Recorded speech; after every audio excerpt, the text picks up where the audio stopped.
प्रिय विद्यार्थियों, बीए भाग प्रथम के प्रथम प्रश्न पत्र समाजशास्त्र का परिचय के अंतर्गत हम लोग आपके पाठ्यक्रम के अनुसार तीसरे खंड में आज एक नए अध्याय का प्रारंभ करने जा रहे हैं।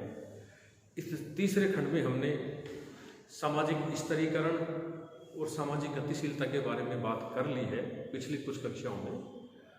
आपके पाठ्यक्रम के अनुसार इस खंड का जो अगला अध्याय है वो है सोशल कंट्रोल या सामाजिक नियंत्रण। इस सामाजिक नियंत्रण के बारे में आज हम आपके साथ कुछ बातचीत करेंगे। सामाजिक नियंत्रण की जहाँ तक बात है, प्रत्येक समाज में कुछ नियम बने हुए होते हैं जो अपने सदस्यों के व्यवहारों को नियंत्रित करते हैं। हमने प्रथम खंड में, आपके पाठ्यक्रम के प्रथम खंड में विभिन्न मूलभूत अवधारणाओं की बात की थी, प्रथम खंड और द्वितीय खंड में, जिसमें हमने समाज की बात की थी, समुदाय की बात की थी, सामाजिक समूह की बात की थी और सामाजिक संस्थाओं की बात की थी। और उन जो तमाम समाजशास्त्र में महत्वपूर्ण अवधारणाएं थी, उनमें हमने आपको यह बताने का प्रयास किया था कि समाज में अनेक लोग होते हैं, अनेक लोगों की अनेक प्रकार की आवश्यकताएं होती हैं और समाज की यह जिम्मेदारी होती है कि अपने सदस्यों की आवश्यकताओं की पूर्ति करें। जब हम लोग समाज की अवधारणा का अध्ययन कर रहे थे, तब आपको यह बताने की कोशिश की थी कि समाज अपने आप में एक आत्मनिर्भर इकाई है। इससे तात्पर्य यह है, समाज एक आत्मनिर्भर इकाई है। इससे तात्पर्य यह है कि समाज के जितने भी सदस्य होते हैं, उन सभी सदस्यों की तमाम प्रकार की आवश्यकताएं जो होती हैं, उन आवश्यकताओं की पूर्ति समाज में रहकर ही होती है। यानी कि व्यक्ति जिस समाज का सदस्य होता है, उस समाज की यह जिम्मेदारी है कि अपने सदस्यों की तमाम प्रकार की आवश्यकताओं की पूर्ति वह समाज करे। यह भी आपको बताने की कोशिश की थी कि व्यक्ति की अनेक प्रकार की आवश्यकताएं होती हैं। उसकी कुछ शारीरिक आवश्यकताएं होती हैं, मानसिक आवश्यकताएं होती हैं, राजनीतिक आवश्यकताएं होती हैं, आध्यात्मिक आवश्यकताएं होती हैं, सांस्कृतिक आवश्यकताएं होती हैं। तमाम प्रकार की जो आवश्यकताएं हैं, इन और अनेक प्रकार की आवश्यकताएं होती हैं और इन सब आवश्यकताओं की पूर्ति व्यक्ति समाज में रहकर ही करता है।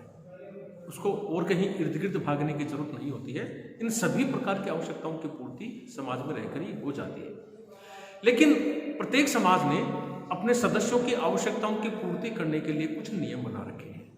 इसका मतलब यही नहीं है कि मेरी अमुक प्रकार की आवश्यकता है और मैं उस आवश्यकता की पूर्ति अपने ढंग से करूं, अपनी मर्जी से करूं, या मैं मनमर्जी से अपनी आवश्यकताओं की पूर्ति करने की कोशिश करूं। ऐसा नहीं होता है। व्यक्ति की अनेक प्रकार की आवश्यकताएं होती हैं और इन सब प्रकार की आवश्यकताओं की पूर्ति करने के तरीके समाज बताता है।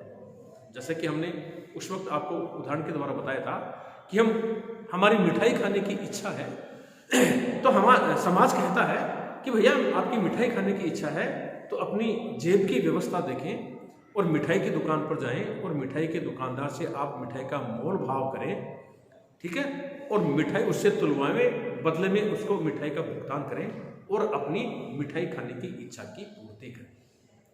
तो ये पैसे देकर मोल भाव करके मिठाई लेकर खाना, ये समाज के द्वारा बताए गए तौर तरीकों के अंतर्गत आता है। यानी कि व्यक्ति की आवश्यकताओं की पूर्ति भी हो गई और समाज की या दुकान की या बाजार की व्यवस्था भी बनी रही। कहने का तात्पर्य, व्यक्ति की जितनी भी प्रकार की आवश्यकताएं होती हैं, उन सब आवश्यकताओं की पूर्ति समाज में रहकर ही हो जाती है। लेकिन समाज के द्वारा बताए गए तौर तरीकों के अनुसार व्यक्ति को अपनी आवश्यकताओं की पूर्ति करनी होती है। तमाम प्रकार की आवश्यकताएं होती हैं और इन तमाम प्रकार की आवश्यकताओं की पूर्ति करने के लिए समाज ने कुछ नियम बना रखे हैं। ठीक है, किसी भी शारीरिक आवश्यकता है, मानसिक, राजनीतिक, आध्यात्मिक, सांस्कृतिक, किसी भी प्रकार की आवश्यकता है, इन सब प्रकार की आवश्यकताओं की पूर्ति करने के लिए समाज ने कुछ नियम बना रखे हैं। उन्हीं नियमों के अंतर्गत रहकर व्यक्ति अपनी आवश्यकताओं की पूर्ति करता है और समाज के सफल संचालन में अपना योगदान देता है। तो व्यक्ति की आवश्यकताओं की पूर्ति करने के लिए समाज ने जो नियम बना रखे हैं, उनको लोग सामाजिक मूल्य कहते हैं। ठीक है, और प्रत्येक समाज में कुछ सामाजिक मूल्य होते हैं उन सामाजिक मूल्यों के अंतर्गत रहकर अपनी आवश्यकताओं की पूर्ति करता है और समाज के सफल संचालन में अपना योगदान देता है। इसलिए कहा जाता है कि समाज एक आत्मनिर्भर इकाई है और समाज के द्वारा बताए गए तौर तरीकों के अनुसार सामाजिक मूल्यों के अंतर्गत रहकर व्यक्ति अपनी आवश्यकताओं की पूर्ति करता है और समाज के सफल संचालन में योगदान देता है, यानी कि समाज संतुलित रूप से चलता रहता है। ऐसी प्रत्येक समाज में कोई ना कोई व्यवस्था अनिवार्य रूप से होती है। लेकिन कई बार क्या होता है कि व्यक्ति अति महत्वाकांक्षी होने के कारण या अपने ढंग से अपनी आवश्यकताओं की पूर्ति करने की कोशिश करता है, समाज के द्वारा बताए गए तौर तरीकों के विपरीत जाकर अवैध तरीके से अपनी आवश्यकताओं की पूर्ति करने की कोशिश करता है, जिससे क्या होता है कि समाज में एक असंतुलन की स्थिति पैदा हो जाती है, समाज में नियम विहीनता की स्थिति पैदा हो जाती है, या हम उसको कह सकते हैं कि डिविएंट बिहेवियर, जिसको हम कहें कि समाज के द्वारा बताए गए तौर तरीकों के विपरीत जाकर व्यवहार करना, ऐसी स्थिति कई बार समाज में पैदा हो जाती है। विचलन की स्थिति पैदा हो जाती है, नियम विहीनता की स्थिति पैदा हो जाती है। और जब समाज में अनेक लोग समाज के द्वारा बताए गए तौर तरीकों के अनुसार समाज के द्वारा बताए गए तौर तरीकों के विपरीत जाकर सामाजिक नियमों, सामाजिक मूल्यों को दरकिनार करके अवैध तरीके से जब समाज के अधिकांश लोग अपनी आवश्यकताओं की पूर्ति करने लगेंगे तो ऐसा समाज ज्यादा लंबे समय तक नहीं चल पाएगा। वो समाज असंतुलन के दौर से गुजरकर असंतुलित होकर पतन की ओर अग्रसर हो जाएगा। तो समाज की व्यवस्था बनी रहे, समाज के सब सदस्यों की आवश्यकताओं की पूर्ति समाज के द्वारा बताए गए तौर तरीकों के अनुसार होती रहे, इसके लिए प्रत्येक समाज ने कुछ सामाजिक नियम बना रखे हैं, जिसका कि अभी हमने आपको बताया, जिनको हम लोग सामाजिक मूल्य कहते हैं। तो सामाजिक नियंत्रण का मतलब है, सामाजिक नियंत्रण एक ऐसी प्रक्रिया है जिसके माध्यम से समाज के सदस्यों के व्यवहारों को नियंत्रित किया जाता है। ठीक है, सामाजिक नियंत्रण एक प्रक्रिया है, एक ऐसी प्रक्रिया है जिसके माध्यम से समाज के सदस्यों के व्यवहार को नियंत्रित किया जाता है। इस बात का उन पर दबाव बनाया जाता है कि वो समाज के द्वारा बताए गए तौर तरीकों के अनुसार व्यवहार करें, समाज के द्वारा बताए गए मूल्यों और मानदंडों के अनुसार व्यवहार करते हुए अपनी आवश्यकताओं की पूर्ति करें और समाज के सफल संचालन में अपना योगदान दें। लेकिन जैसा कि अभी हमने आपको बताया, समाज के सदस्य जब समाज के द्वारा बताए गए तौर तरीकों के विपरीत जाकर, सामाजिक मूल्यों और मानदंडों के विपरीत जाकर व्यवहार करने लगते हैं, व्यवहार करने से तात्पर्य अपनी आवश्यकताओं की पूर्ति करने का प्रयास करते हैं, तो हम ये कहते हैं कि ये व्यक्ति विचलन की स्थिति पैदा करता है, समाज में असंतुलन की स्थिति पैदा करने को आतुर है। तो इस प्रकार से समाज में विचलन की स्थिति को, समाज में नियमहीनता की स्थिति को रोकने के लिए जो दबाव बनाया जाता है, जो तरीके अपनाए जाते हैं, वे तरीके सामाजिक नियंत्रण के अंतर्गत सम्मिलित किए जाते हैं।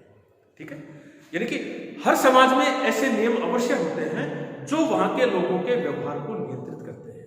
इसीलिए तो समाज इतने लंबे समय से संतुलित रूप से चलते आ रहे हैं, क्योंकि समाज ने अपने सदस्यों की आवश्यकताओं की पूर्ति करने के लिए कुछ नियम बना रखे हैं। तो प्रत्येक समाज ने अपने सदस्यों की आवश्यकताओं की पूर्ति करने के लिए, समाज के सदस्यों के व्यवहारों को नियंत्रित करने के लिए कुछ नियम बनाए हुए होते हैं, जिनको हम लोग सामाजिक मूल्य और सामाजिक मानदंड कहते हैं, जो सामाजिक नियंत्रण में बड़ी महत्वपूर्ण भूमिका निभाते हैं।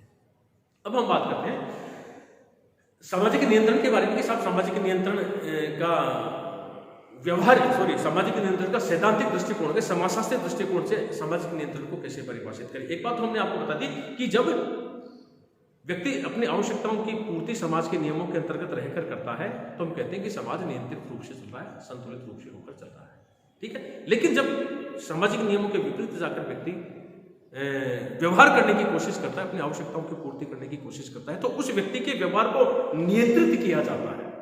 ठीक है, इसको समाजशास्त्रीय भाषा में सामाजिक नियंत्रण कहा जाता है। कहने का तात्पर्य, हम लोग विभिन्न समाजशास्त्र को विचार देखेंगे, उससे पूरा बात करेंगे। जब समाज द्वारा निर्धारित या संस्थात्मक तरीके से व्यवहार नहीं होता, यानी कि सामाजिक नियंत्रण किसे कहेंगे कि जब समाज द्वारा निर्धारित या संस्थात्मक तरीके से व्यवहार नहीं होता, तो उसे विपथगामी व्यवहार, डिविएंट बिहेवियर, विचलन या प्रतिमानहीनता की स्थिति कहते हैं। ठीक है,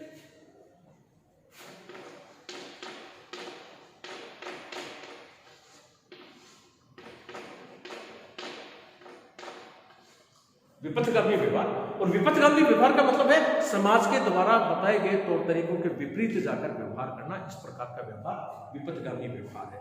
तो जब समाज द्वारा निर्धारित या संस्थात्मक तरीके से व्यवहार नहीं होता तो इस प्रकार के व्यवहार को विपथगामी व्यवहार कहते हैं। जैसे हमने कहा ना कि व्यक्ति समाज के द्वारा बताए गए तौर तरीकों के विपरीत जाकर अवैध तरीके से व्यवहार करता है, अपनी आवश्यकताओं को पूर्ति करता है, इस प्रकार के व्यवहार को विपथगामी व्यवहार करता है।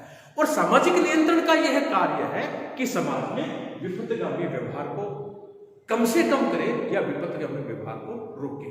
ठीक है, जब समाज द्वारा निर्धारित या संस्थात्मक तरीके से व्यवहार नहीं होता उसको विपथगामी व्यवहार कहते हैं। यह व्यवहार ही सामाजिक नियंत्रण की व्यवस्था के लिए चुनौती बनता या चुनौती देता है।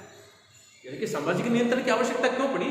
क्योंकि जब समाज में विपथगामी व्यवहार होगा तो इस विपथगामी व्यवहार को रोकने के लिए, क्योंकि जब विपथगामी व्यवहार आवश्यकता से अधिक होगा, प्रत्येक व्यक्ति विपथगामी व्यवहार करने लगेगा तो समाज की स्थिति असंतुलित हो जाएगी और वह समाज पतन की ओर अग्रसर हो जाएगी। तो समाज संतुलित रूप से चलता रहे, समाज की संरचना बनी रहे, समाज का ढांचा बना रहे, इसके लिए जरूरी है समाज के सदस्यों के जो विपथगामी व्यवहार है उसको रोका जा सके, उसको रोका जाए और उसको कम से कम किया जाए। यानी कि विपथगामी जो व्यवहार है, यह विपथगामी व्यवहार सामाजिक नियंत्रण की व्यवस्था को चुनौती देता है। सीधे बोटोमोर एक समाजशास्त्री है, तो बोटोमोर का कहना है कि बोटोमोर ने सामाजिक नियंत्रण को समझाते हुए कहा है कि सामाजिक नियंत्रण का अभिप्राय मूल्यों और आदर्शों के उस संकलन से है। बोटोमोर कहते हैं कि सामाजिक नियंत्रण से अभिप्राय मूल्यों और आदर्शों के उस संकलन से है जिसके द्वारा व्यक्तियों और समूह के बीच के तनाव और संघर्षों को दूर अथवा कम किया जाता है। यानी कि सामाजिक नियंत्रण क्या है, इसके बारे में बोटोमोर का कहना है कि सामाजिक नियंत्रण मूल्यों और आदर्शों का एक संकलन है। मूल्यों और आदर्शों का एक संकलन है, ऐसा संकलन है जिसके परिणाम स्वरूप व्यक्तियों और समूह के बीच जो तनाव की स्थिति होती है, जो संघर्ष की स्थिति होती है, उसको या तो दूर किया जाए या उसको कम किया जा सकता है, जिससे कि किसी अधिक समावेशी समूह की दृढ़ता बनाए रखी जा सके। ठीक है, इससे तात्पर्य यह है कि सामाजिक नियंत्रण का संबंध कुछ मूल्यों व मान्यता से है। जैसा कि भी हमने आपको बताया, प्रत्येक समाज ने अपने सदस्यों की आवश्यकताओं की पूर्ति करने के लिए कुछ नियम बना रखे हैं जिसको हम लोग सामाजिक मूल्य कहते हैं। ठीक है, यानी कि इसका जो संबंध है, सामाजिक नियंत्रण का संबंध कुछ मूल्य व मान्यताओं से है जिनका पालन करने से समाज में संतुलन बना रहता है। सामाजिक नियंत्रण का काम समाज में एकता व एकरूपता बनाए रखना है। ठीक है, तो बोटोमोर ने जो कहा है,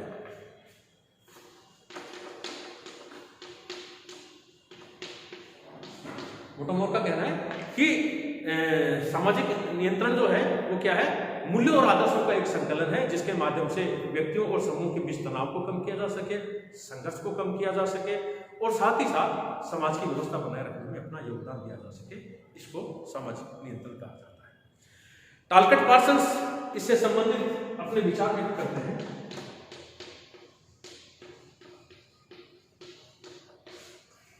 टालकट पार्सन्स का कहना है कि सामाजिक नियंत्रण को सामाजिक मानदंडों के अनुरूप व्यवहार और वास्तविक व्यवहार के बीच करने की प्रक्रिया माना जाता है। टालकट पार्सन्स का कहना है कि सामाजिक नियंत्रण क्या है, इसको परिभाषित करते हुए कहते हैं कि जो सामाजिक व्यवहार है और व्यक्ति के द्वारा किया गया वास्तविक व्यवहार है। टालकट पार्सन्स कहते हैं कि सामाजिक मानदंडों के अनुरूप व्यवहार और वास्तविक व्यवहार के बीच जो अंतर है, उस अंतर को कम करने की क्रिया सामाजिक नियंत्रण है।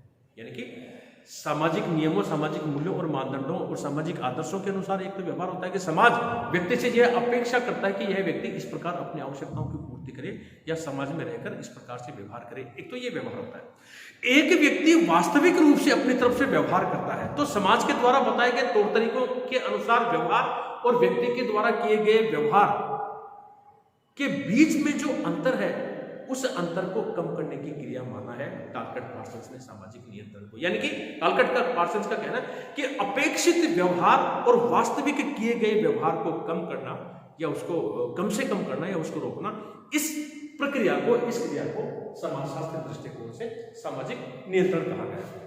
पार्सन्स आगे कहते हैं कि सामाजिक नियंत्रण वह सामान्य प्रक्रिया है जिसके द्वारा अपेक्षित व्यवहार व किए गए व्यवहार के बीच के अंतर को कम से कम किया जा सके। अभी हमने आपको बताया अपेक्षित व्यवहार, और अपेक्षित व्यवहार से तात्पर्य कि समाज व्यक्ति से किस प्रकार के व्यवहार की अपेक्षा करता है और व्यक्ति वास्तव में किस प्रकार का व्यवहार करता है। तो अपेक्षित व्यवहार और वास्तविक किए गए व्यवहार के अंतर को कम से कम करना, ये टालकट पार्सन्स के अनुसार सामाजिक नियंत्रण है। और सामाजिकरण जो है सामाजिक नियंत्रण का महत्वपूर्ण आधार है। यानी कि सामाजिकरण हम लोग अगला अध्याय आपके आएगा, उसमें हम देखेंगे सामाजिकरण एक सीखने की प्रक्रिया है।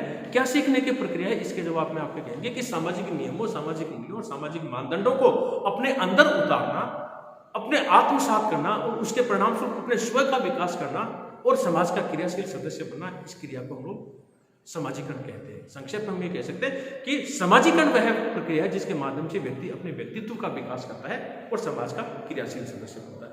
तो जो समाजीकरण की क्रिया है वो समाजीकरण की प्रक्रिया सामाजिक नियंत्रण का महत्वपूर्ण आधार है। जितना अधिक व्यक्ति का सामाजिक जितना अधिक व्यक्ति का सामाजिक मानदंडों के अनुसार समाजीकरण होगा, उतना ही समाज में सामाजिक नियंत्रण रहेगा, उतना ही समाज में सामाजिक नियंत्रण बना रहेगा। ये टालकट पार्सन्स के अनुसार विचार, यानी कि अपेक्षित व्यवहार और किए गए व्यवहार के बीच के अंतर को कम करना, उनको कम से कम करना, ताकि समाज की व्यवस्था बनी रहे। और अपेक्षित व्यवहार का मतलब समाज आपसे किस प्रकार के व्यवहार की अपेक्षा करता है और आपने किस प्रकार का व्यवहार किया है, इन दोनों व्यवहारों के बीच के अंतर को कम करना टालकट पार्सन्स के अनुसार सामाजिक नियंत्रण कहलाता है। ये टालकट पार्सन्स के विचार है। इसी संदर्भ में ओबर्न और निकोफ विचार व्यक्त करते हैं।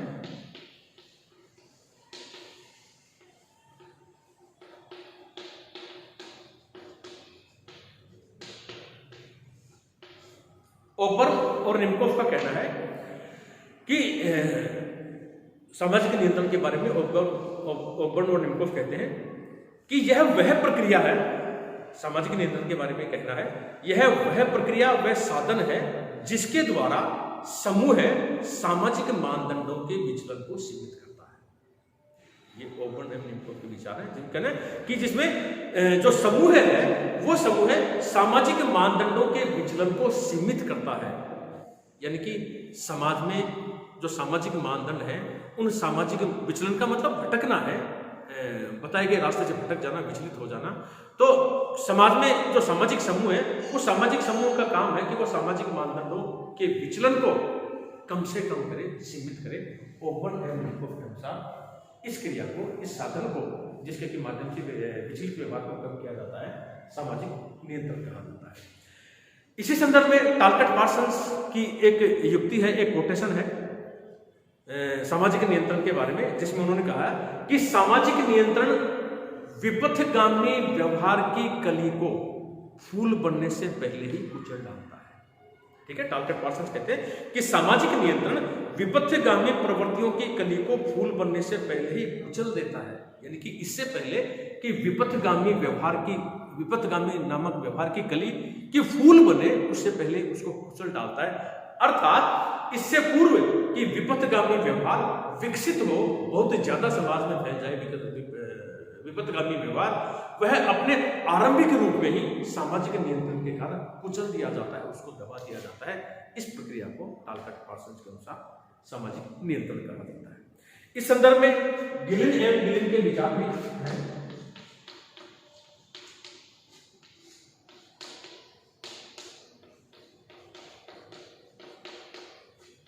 गिलिन एवं गिलिन का कहना है कि सामाजिक नियंत्रण सुझाव, अनुनय, प्रतिरोध, उत्पीड़न तथा बल प्रयोग जैसे साधनों की वह व्यवस्था है। क्या क्या बताया गिलिन एवं गिलिन ने कि सुझाव दिया जाता है किसके लिए, सामाजिक नियंत्रण बनाए रखने के लिए, जो है विपथगामी व्यवहार को कम करने के लिए सामाजिक नियंत्रण सुझाव, अनुनय, प्रतिरोध, उत्पीड़न तथा बल प्रयोग जैसे साधनों की वह व्यवस्था है जिसके द्वारा समाज के किसी समूह समाज के समूह के व्यवहारों को मान्यता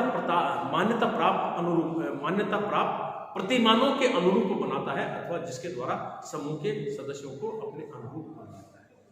ठीक है, यानी कि गिलिन एवं गिलिन सामाजिक नियंत्रण के साधनों की बात करते हैं, और सामाजिक नियंत्रण साधनों में उन्होंने बताया कि अनुनय विनय है, प्रतिरोध है, ठीक है, और किसी ने या उसको दंड दिया जाकर एक समाज के द्वारा ऐसा समाज में एक ऐसा समूह जो कि विपथगामी व्यवहार कर रहा है उसको या तो रिक्वेस्ट किया जाता है, उसको सुझाव दिया जाता है, उसको अनुनय विनय किया जाता है, प्रतिरोध किया जाता है, या उसको दंड की उसके लिए प्रावधान रखा जाता है कि वो समाज के द्वारा बताए गए तौर तरीकों के अनुसार व्यवहार करे, विपथगामी व्यवहार की ओर अग्रसर नहीं हो, और मान्यता प्राप्त प्रतिमानों के अनुरूप जो है सामाजिक नियंत्रण उसको उस समूह को जो कि विपथगामी व्यवहार करने के लिए आतुर है उसको मान्यता प्राप्त प्रतिमानों के अनुरूप बनाता है, अथवा जिसके द्वारा समूह के सभी सदस्य अपने को अपने अनुरूप बना लेते हैं। कहने का तात्पर्य सामाजिक नियंत्रण समाज के व्यवहारों को नियंत्रित करने, सामाजिक नियंत्रण समाज के सदस्यों के व्यवहारों को नियंत्रित करने की एक प्रक्रिया है, ताकि समाज की व्यवस्था बनी रहे और व्यक्ति समाज के द्वारा बताए गए तौर तरीकों के अनुसार अपनी आवश्यकताओं की पूर्ति करता रहे और समाज के सफल संचालन में अपना योगदान दे। सामाजिक नियंत्रण विपथगामी व्यवहार को रोकने की एक प्रक्रिया, जैसा कि टालकट पार्सन्स ने कहा कि विपथगामी प्रवृत्तियों की कली को फूल बढ़ने से पहले ही रोक देने की प्रक्रिया है, जिसको कि सामाजिक नियंत्रण कहा जाता है। इस प्रकार से व्यक्ति समाज में रहकर समाज के द्वारा बताए गए तौर तरीकों के अनुसार अपनी आवश्यकताओं की पूर्ति करे और समाज के द्वारा बताए गए वैध तरीकों से सामाजिक मूल्यों और मानदंडों के अनुसार अपनी आवश्यकताओं की पूर्ति करते रहे, समाज में व्यवहार करते रहे और समाज के सफल संचालन में अपना योगदान दे, तभी समाज की व्यवस्था संतुलित रूप से चलती रहती है। तो ये सामाजिक नियंत्रण के बारे में एक प्रारंभिक परिचय था। अगली क्लास में हम लोग सामाजिक नियंत्रण के फॉर्म्स ऑफ सोशल कंट्रोल या सामाजिक नियंत्रण के विभिन्न स्वरूपों की बात करें, जिसमें बात करेंगे हम लोग चेतन और अचेतन सामाजिक नियंत्रण, प्रत्यक्ष और अप्रत्यक्ष सामाजिक नियंत्रण, सकारात्मक और नकारात्मक सामाजिक नियंत्रण, संगठित और सहज सामाजिक नियंत्रण, औपचारिक और अनौपचारिक सामाजिक नियंत्रण, जो कि आपके पाठ्यक्रम में शामिल है। आज के लिए इतना ही काफी है। Thank you.